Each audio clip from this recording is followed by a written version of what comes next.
gremlins! It's been a while since I've rolled dice to create a fantasy character, but I needed a low-effort video and I didn't have any other ideas, so I'm returning to this series. Werewolf.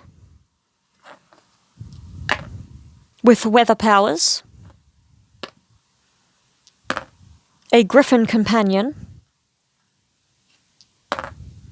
The griffin will be miniature/large, in this case miniature. And the weapon will be a wand.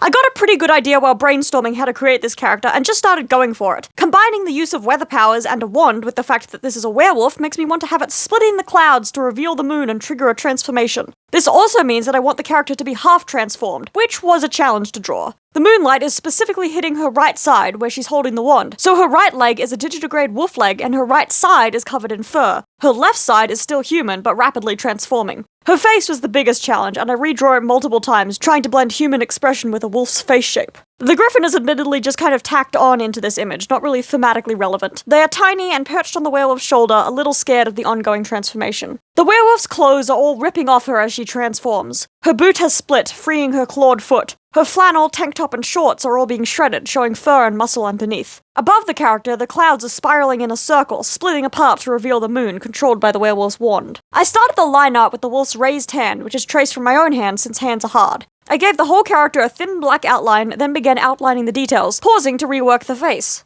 Multiple times. In the end, I had to look up wolf furry art to figure out a good way to draw this face, and even then I'm not really happy with the face, but again I have very little time to get this video done due to life being busy, and I don't have time to be perfect with the character just to make it good enough. Moving on from the face at last, I outlined each item of clothing including all its rips and tears. Then, with an even smaller brush, I started adding details like the wolf's claws and the laces of the boots. On a separate layer, I also added some outlines to the background and the plaid pattern on the flannel. I started colouring with the griffin. Again, not a particularly relevant part of the drawing, but included because the dice said so. The griffin is various shades of tan brown with an orange beak and talons. The werewolf has long choppy hair on the untransformed side of her head, which I coloured dark brown. Because the background will be shades of blue and purple, I decided that the character's clothing should be warm-toned to contrast. So her flannel is dark red, changed from my first idea of purple, which would blend into the background way too much. Her ripped tank top is orange, and while I was working on it anyway, I added to the rips to make it look like there are still some threads holding it together. Her shorts are just denim, also with the added detail of threads desperately trying to hold the shorts together even as her thighs burst free. The werewolf's fur is brownish-grey, lighter than the hair on her head, but a similar colour family. Her right side is entirely furred, but down her neck and what is visible of her torso, you can see where the spreading fur meets her skin. I also made sure to add some less wolfy levels of leg hair to her human side as well. The last step of colouring the foreground was colouring the rocky outcrop the wolf is standing dramatically on. Then I added flat colours to the background to detail like the clouds and night sky. I blended out the edge of the cloud's flat colour to prevent any hard lines in the background, then used some textured brushes to turn this flat purple blob into something interesting. The clouds are dark bluish purple with some highlights of pale moonlight around the break in the clouds. The moon is glowing white right above the character's raised wand, and I added a shaft of moonlight hitting the wolf just on her transformed side. Back to the character, she's shaded with only cell shading, with a layer of dark blue shadows and a layer of pale blue highlights from the moon. Adding this dramatic, high-contrast lighting did improve this image a lot, I think. This is the first of these drawing characters based on dice rolls videos I've done, where the character is in modern clothes, not vaguely fantasy outfits. I just associate werewolves more with modern media, probably because of the amount of werewolf urban fantasy in pop culture.